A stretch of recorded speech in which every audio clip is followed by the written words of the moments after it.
Well, here's a new guitar on the workbench. The first guitar I'm going to work on with my new workbench layout, which is kind of cool.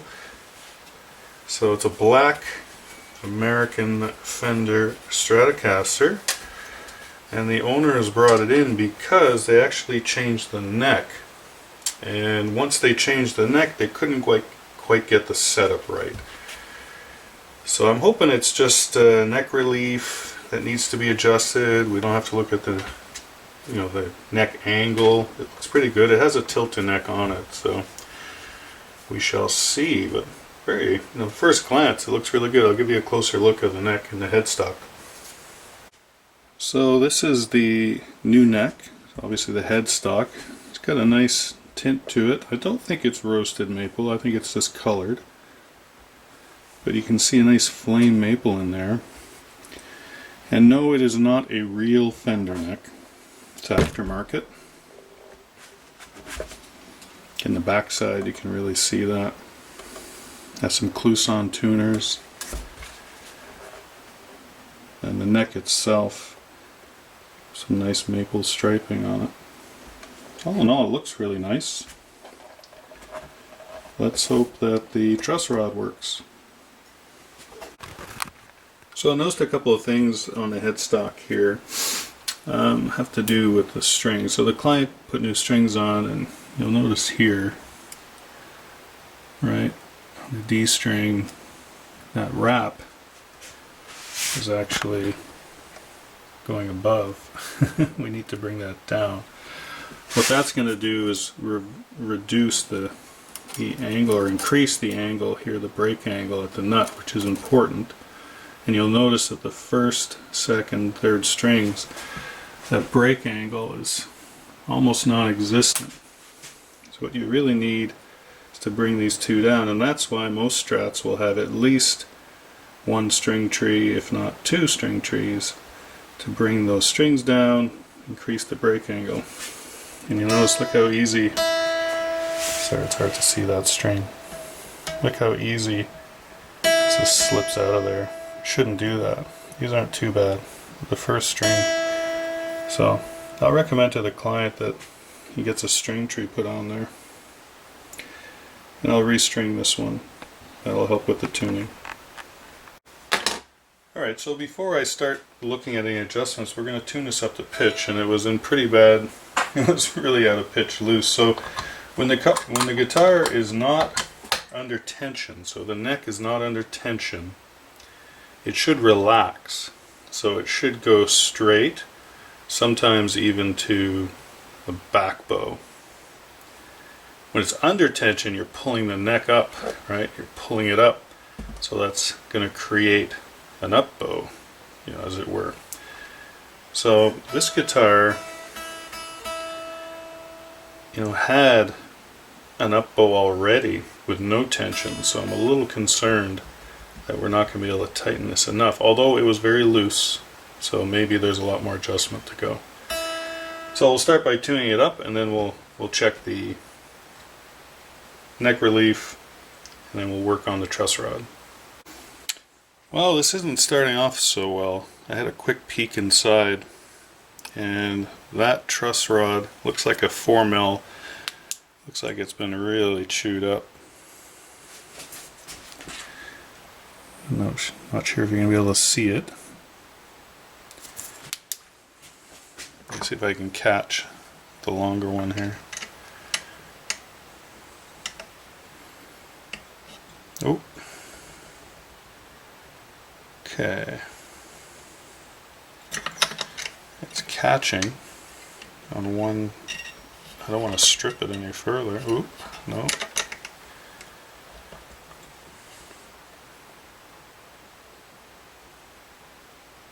Okay, it's tightening up, so I'm going to leave that there for the moment. Alright, so we'll check the neck relief. Put a capo on the first fret, adjust that down.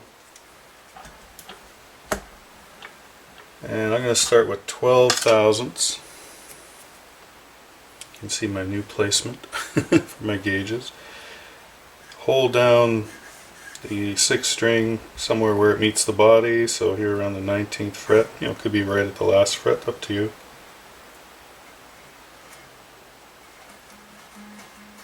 Yeah, there's not much relief at all. Scraping, you can hear that. Let me try 10 thousandths.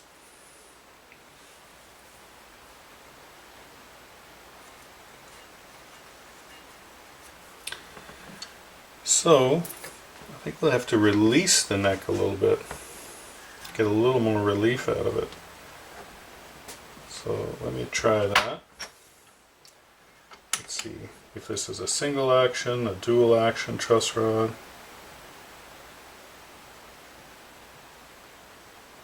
Definitely a lot stiffer in that direction. Turn it a little more. It's getting really tight.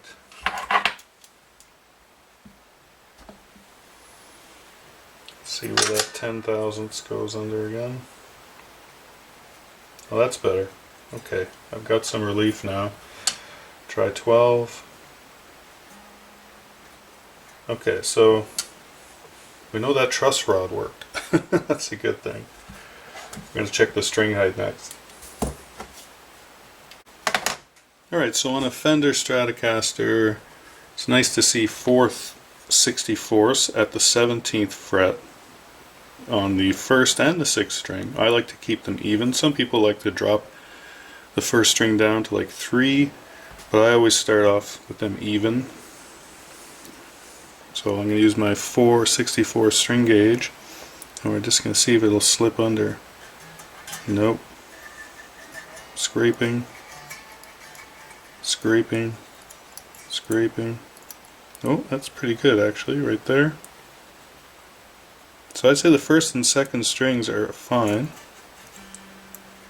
It's really the rest of them. Yeah, so we're going to have to raise these strings up.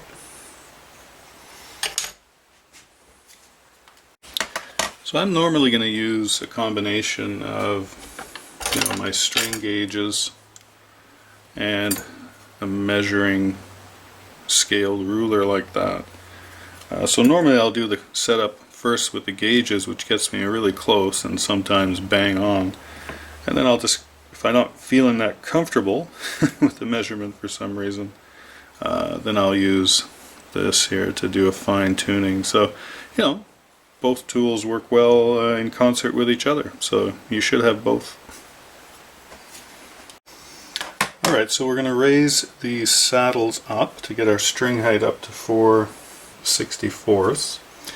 Now when you're raising strings, you should really loosen the tension. I'm going to do that on the 3rd, 4th, 5th, and 6th strings. And you have to make sure you use the right size Allen key hex wrench. So this is a 3/64ths, and I've put it on, I've had this for a long time, you know, just on a dowel, so it's a little easier for me to get at. Make sure it seats properly, and if it's still too tight, loosen the string a little more. Okay, it's turning, that's a good sign. It's much better to go over the height you're looking for, and then it's easy to drop it down. Yeah, you can see these saddles, the hex screws are really sticking up. They should be, you know, adjusted properly. They should be almost flush with the top of the saddle. Not much sticking out, ideally.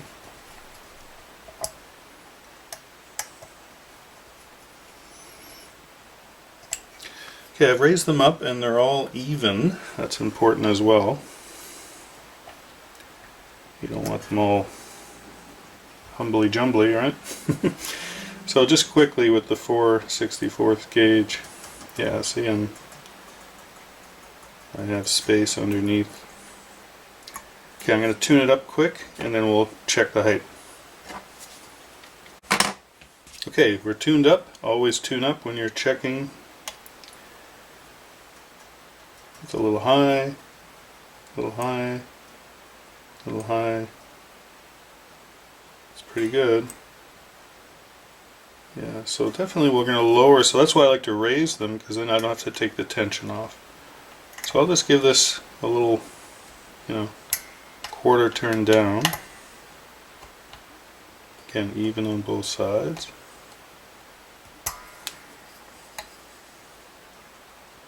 That's better.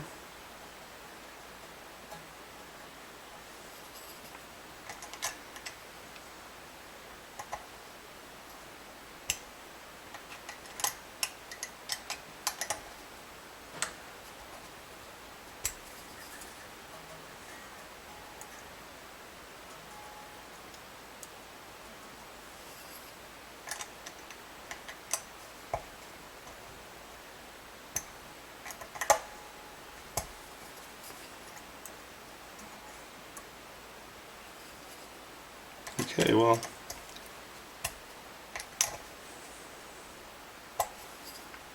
everything looks good there.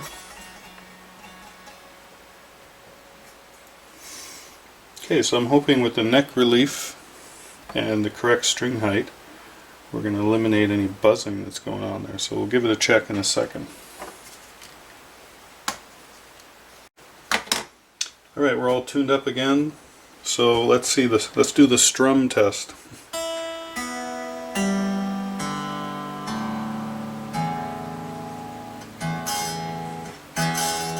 Yeah, that's buzzing a little bit. I'm giving it a good strum. I might have to raise the 6th string up a touch. But I also like to check with the string gauge ruler after, just to make any micro adjustments. So we'll do that now. Alright, this is never easy to show, but hopefully you can see it well on camera. So I'm using the 64th gauge over here, the scale, and we want to see the top of the fret to the underside of the string 4/64ths, which looks good to me. And if you do each one of the strings, and you won't be able to see it now, but you can see it on the 6th string, I believe. We're at 4/64ths. Alright, so now that I have the neck relief and the string height adjusted, I'm going to let this guitar sit for a couple hours, come back to it, check the measurements again before I work on the intonation. Looks like there is intonation there already, which is nice. And then finally adjust the pickup heights. Alright, so the guitar sat here for a couple hours. We're in tune. If you can see that, there we go. So just gonna check out how we're doing here. Again, intonation, you're just trying to average out everything here. So harmonic at the 12th, fretted note, that looks pretty good. B string, harmonic, yeah, that looks pretty good. G string, and a little flat. Maybe tuned a little flat. It's the new strings too, right? So.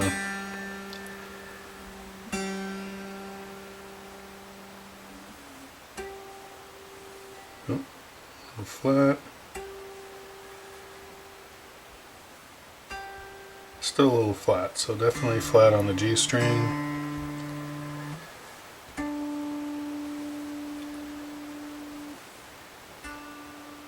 A little flat on the D string.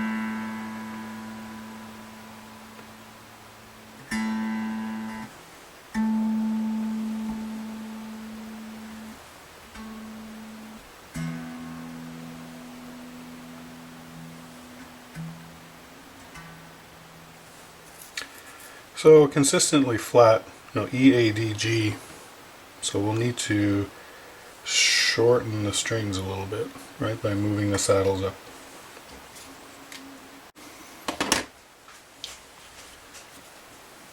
Because they're a little hard to get at sometimes.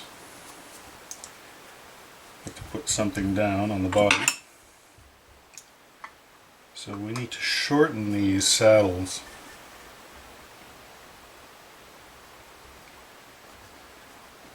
So move them closer to the nut. I'll do the E, A, and D strings.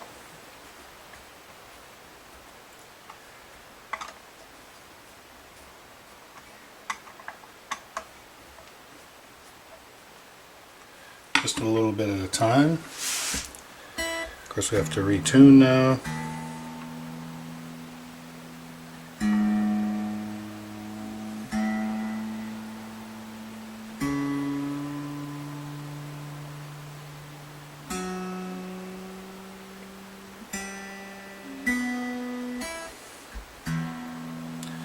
Alright, let's see where we ended up.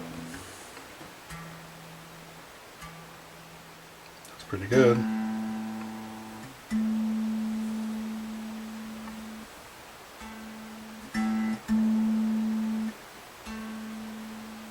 Still flat. That's good.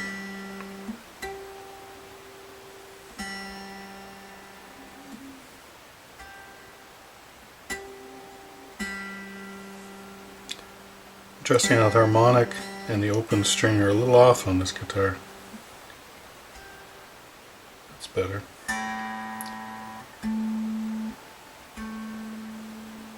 It's definitely flat. Let's move that up a bit.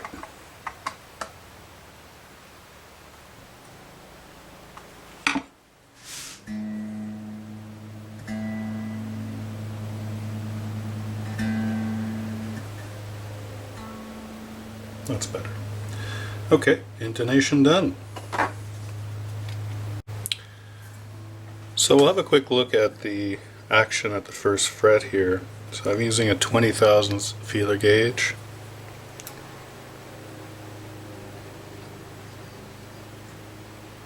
That's slipping under, just it's scraping under there. So let me try an 18 thousandths, sorry.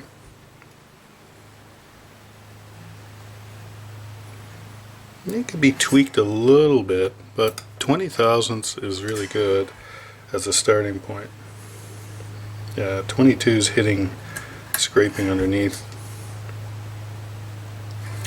So I would leave that there, and it's something that the owner can adjust in the future once they've played this neck in a little bit. So we'll leave that right around 20 thousandths. Trying out these new camera angles, so let me know in the comments below what you think of them. I'm getting used to using this adjustable arm. Alright, so we'll do the pickup height here as our last adjustment. So bass side 1/8 of an inch, treble side 3/32. Again, that's a guide, it's a starting point. Press down on the last fret. That's so first the neck pickup, no. Middle one's fine. The back pickup's too low. Bridge. We'll flip it over. 3/32. Middle's not bad. Oh, no, that's okay. So we need to drop this one down first.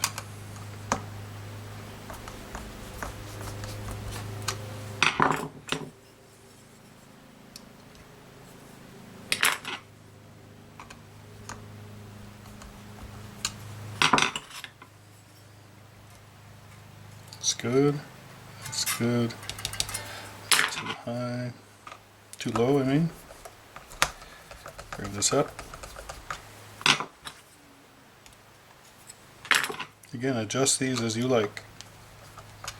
But not too close. Not too far. If you start off with these measurements, you know, you should be pretty good. So I'm just going to check for any fret buzz. Again, you can check this in the playing position, you can check it laying on the bench, check it upside down. Doesn't make a difference.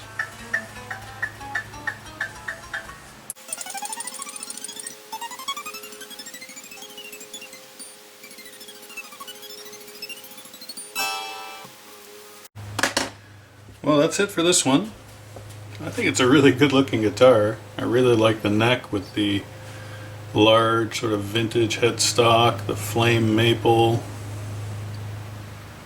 you know, black body with that pearloid pickguard tortoise shell. Here we have the back plate as well. There's the neck plate and that nice heel carve.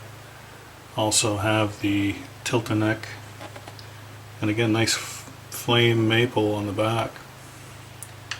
So overall a really nice guitar. It's set up well in the end. I think the owner just got a little turned around.